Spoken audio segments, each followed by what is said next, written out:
আমরা মানুষ, আমরা সমাজে বসবাস করি। সমাজে বসবাস করার ক্ষেত্রে আমাদের রাজনীতির সাথে আমাদের সম্পৃক্ত হতে হয়, আমাদের সামাজিকতার সাথে সম্পৃক্ত হতে হয়, আমাদের শিক্ষার সাথে সম্পৃক্ত হতে হয়।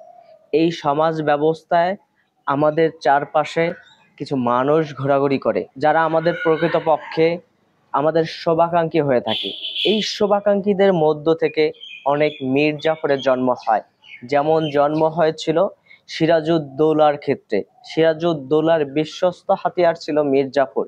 এই মীর জাফর সিরাজউদ্দৌলার বিপদের দিনে এই ভারতবর্ষকে একদম ছিন্ন বিচ্ছিন্ন করেছিল মীর জাফর।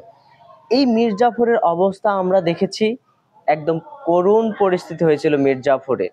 মীর জাফরের সঙ্গী হিসেবে সিরাজউদ্দৌলার খালা ঘসিটি বেগম যেভাবে ষড়যন্ত্র করেছিল সিরাজউদ্দৌলার সাথে, আমরা দেখেছি ঘসিটি বেগমের মৃত্যু কতটা নির্মম ভাবে হয়েছিল।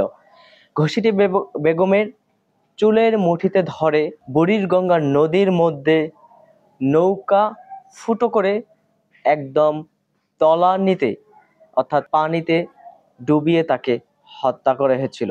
এই ঘসিটি বেগম যাদের উপর ভিত্তি করেছিল, যাদেরকে তিনি প্রতিষ্ঠিত করতে চেয়েছিল, সেই ব্যক্তিরাই তাকে এভাবে চুলের মুঠি ধরে পানিতে ডুবিয়ে মেরেছে। এবং মীর জাফরের অবস্থা আমরা দেখেছি, পুরো ভারতবর্ষকে খণ্ড বিখণ্ড করে এই মীর জাফর যাদেরকে প্রতিষ্ঠিত করতে চেয়েছিল, সেই প্রতিষ্ঠিত ব্যক্তিরাই মীর জাফরকে একদম কঠিনভাবে শাস্তি দিয়ে মেরেছে। তাই এই মীর জাফরদের বিচার একদম কঠিনভাবে হয়। প্রকৃতি তাদেরকে এমন নির্মমভাবে তাদেরকে শাস্তি দিয়ে থাকে, যার শাস্তি ভয়ানকভাবেই হয়। এই মীর জাফরদের বিচার প্রকৃতি দিবে। সিরাজউদ্দৌলার ক্ষেত্রেও যেমন হয়েছিল, মীর জাফরের বিচার হয়েছিল কঠিন বিচার।